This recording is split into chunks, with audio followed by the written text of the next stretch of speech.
Greetings, this is Chloe. I am participating in Ethany's 31 Days of Tarot for 2017, and I think the topic for today is tarot rituals. Okay, so before I even get to the table, I feel that most of what I do for readings is what I do when I'm getting to know the deck, when I'm prepping the deck, when I've gotten a new pretty or coworker or tool, however you want to think of it. I now just go through this process of, am I going to trim the deck? Am I going to edge it? And then before or after I even do that, I do smudging, which I know a lot of us do. For me, I don't use sage. I don't use sage for really very little at all. I have a bit of it because my sons want, when they, especially my older son, he has a bit of anxiety, and if it's overwhelming, he likes to be smudged to help with his peace of mind, to feel protected, we do house clearings, and he likes to do that, but sometimes I'll use my sweetgrass instead and not really tell him which I'm using, but he can usually smell it. If he's not helping me with the clearing or smudging of the home, then he doesn't know what I'm using, and so I tend to use sweetgrass instead. To me, sage is only a temporary protector, whereas when I do sweetgrass, sweetgrass is also an offering, and the smudge for me is the fire, and the smoke is the clearer of the energies from that were there before, and helping to reset the energy to be more connected to me. But also when you use sweet grass, it can be burned as an offering. The smoke is an offering to the ancestors, to the land spirits, to connecting with Mother Earth. Also, I honor my ancestors through this practice because I have a bit of Native American lineage in my family background, but I also have a lot of Northern European and like the Scandinavian areas and German ancestry, and then mostly I'm told I'm a good portion, I believe, Irish, so Celtic. So whatever, I'm a Northern European mutt, which some Native American dashed in, and because I live in the Americas, I want to honor the energies of the land spirits that I live amongst, and that's the root of it. So sweetgrass also smells so good. And I'd rather have my deck smell like sweetgrass than sage. So I use sage to smudge my decks, to also I have some cut separately that I can warm in my hands, and I do that by rubbing it in my hands. And doing this rubs the scent off a bit onto me and releases it to the air a bit. I don't usually do oils or some of the other suggested, like actual burning of incense during readings for clients, because I have met people with allergies or asthma and who cannot handle having burned anything near them, let alone oil, scents, or anything like that. So even having it on my card decks can be a little bit touchy for extremely sensitive people, but I am fairly sensitive myself, and the scent on my decks are not that bad. Having fresh smoke going just before or during a reading is actually a worse situation for some people. So instead, I already have my deck scented lightly, and that's what I do beforehand. Another thing I do is, if I know I'm going to be reading for a lot of people, or if I know I'm participating in ritual work, I take a sea salt scrub and use it during my shower or bath to help clarify and reset my energies to be participating in spiritual activities, ritual work, spell work, whatever it is, divination. To me, what you do before the event is just as important as what you might do during. And in some ways, it's a little bit more important, because when you come in from wherever, say work or jogging or whatever else, you have all that gunk on you from wherever you've been. And when I say gunk, I don't mean dirt or sweat or any of that. That could be an aspect of it, but more the energies you've picked up. Like for me as an empath, I am very aware of the energies I've picked up when I've been out and about, grocery shopping, play group with the boys, in the car with angry drivers all around, and I just need to shed that emotional energy away, or the physical energy that I've kind of collected, if I have collected anything, before I do a divination or empathic reading. Okay, and before ritual work or any of those other things I mentioned. So for me, taking a cleansing bath or shower, especially adding a sea salt herbal rub to clarify the skin, to help clear my auric currents, is important before doing divination. Now, even if I just do it on my hands real quick, even if I just use some salt water on my hands to clear my hands and have them fresh for the reading and not have any food gunk on me or any of that kind of thing, or have shaken hands with someone who gives, like, sheds energy that's negative, yeah, or just unwell, those kind of things.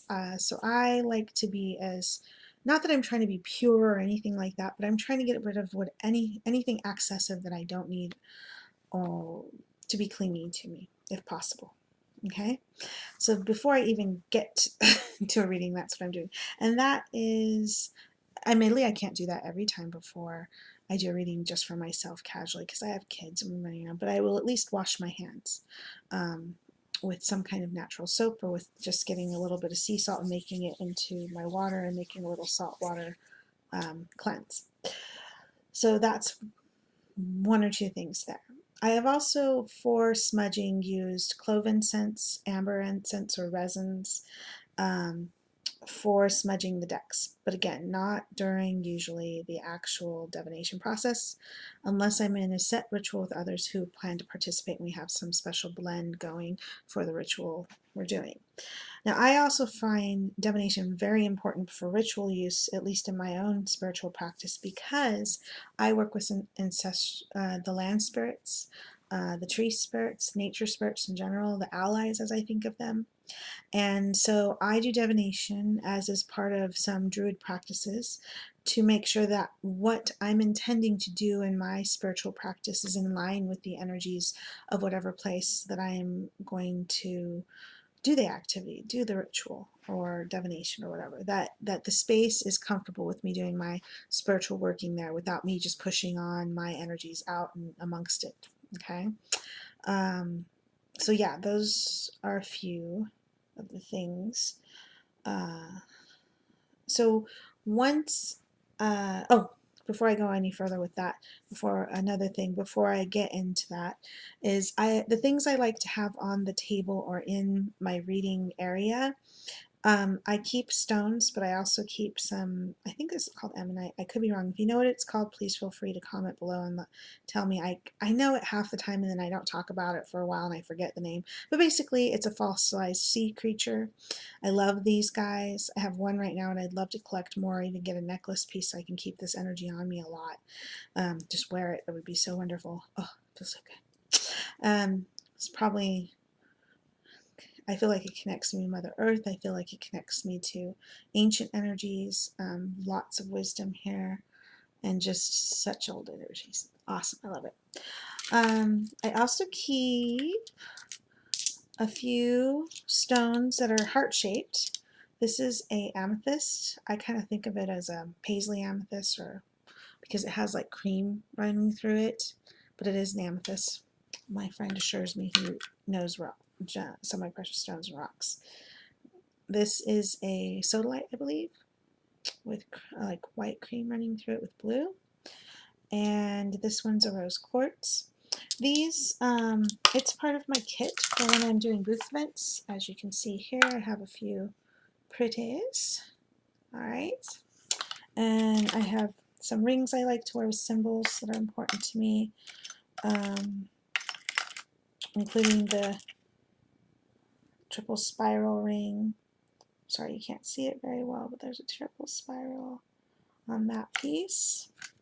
And I also have a triple spiral on me. I'm so proud. It took me forever to get this tattoo. It's done in my own design, and it goes reverse instead of forward for spiritual reasons. And then, yeah, so I keep some stones, some pendulums and stuff on the table for use during workings I use pendulums in healing work or moving auric currents for people.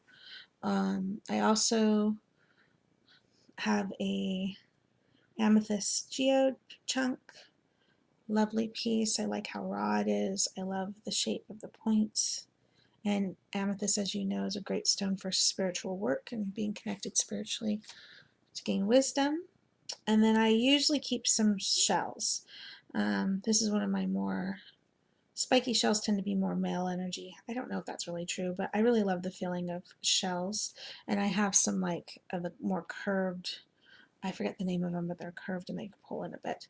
I have some of those that I keep too, but like I said, some of it's in my stuff that's packed and I don't know where it is. So once I get them out, I'll have my ritual space set up. And right now I have some of my reading cloths at least, and of course my sweetgrass and a few of my reading stones that I'll work with for now until I can get my whole setup done. So yeah, I'll set my intended space for readings. When it's just me and I'm doing a casual reading, I usually read on my bed, and I put out a cloth that one of my cloths that I tend to use for readings.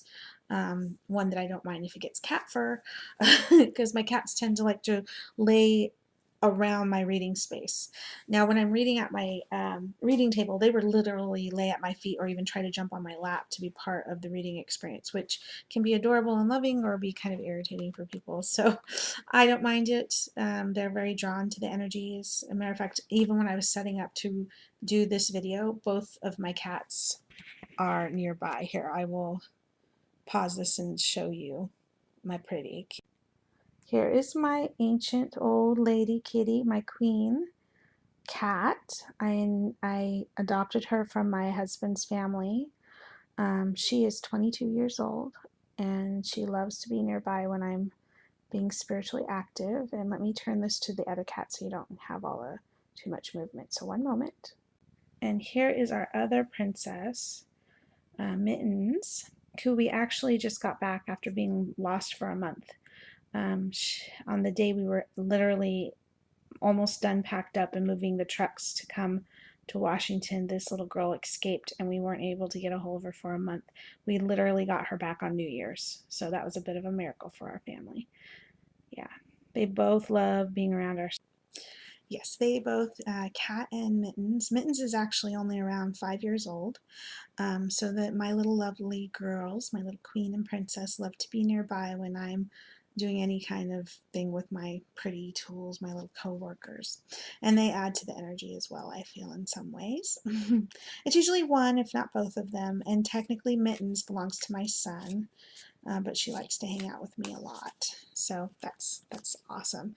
And we're not sure how long a cat will be staying with us. She's pretty old, and her mother only lived a year longer than her so far. So we actually lost Jezebel. She was my husband's brother's cat and mother of my cat, and we lost her last spring. So we'll see. We're hoping cat lasts a little longer than that. So yeah, the cats love to add to the energy or be near me during the readings and ritual practices that I do. And so to me, they add another layer of energy into my readings. Again, not every single time, but often, if at least one of them, if not both of them, are nearby. So yeah, between all that, okay, so at the end of the reading, or sorry, let me think. So during the readings, I will let a person cut my deck, but not shuffle, because I had a really bad experience where someone bent about a third of one deck that I had, and it was unusable after that. So I will shuffle, allow the seeker to cut the deck 2 to 3 times, and then put it right back into a single deck. Or I will do fanning out the cards and allow the person to pull, or I will just pull. Especially if it's like online, I have to do it all myself, which is fine. But I tend to allow my empathic nature to guide me for what kind of shuffle or spread or whatever to do for when it comes to fanning it out or just shuffling and cutting the cards. Then we do the reading, and at the beginning I ask for them to come in and add their wisdom, add their guidance, and their protection. The realms of the land, sea, and sky. And I ask that the blender help send the messages clearly, which the blender is fire. And if I already said that, I'm sorry. I've tried doing this video like a few times now, and so I'm kind of forgetting what order I've done things. And then when I am done, I will put the deck. If I feel some heavy emotional exchange has happened during the reading, I will possibly put one of the stones, like even just the quartz, and set it so that it's clearing or helping to push away energies that are not mine out of the deck. Or I will take the fluorite and I will do a similar thing, but I would just put it on there. I don't even have to worry about setting it to do whatever, because fluorite automatically helps energies shed away or push away that are not supposed to be present in your tools, let alone if it touches any other stone, you know it will zinc the energy, and then you have to reset the stone by putting it in soil or some other form. So I use the natural energy of the fluorite to do the work. Yeah.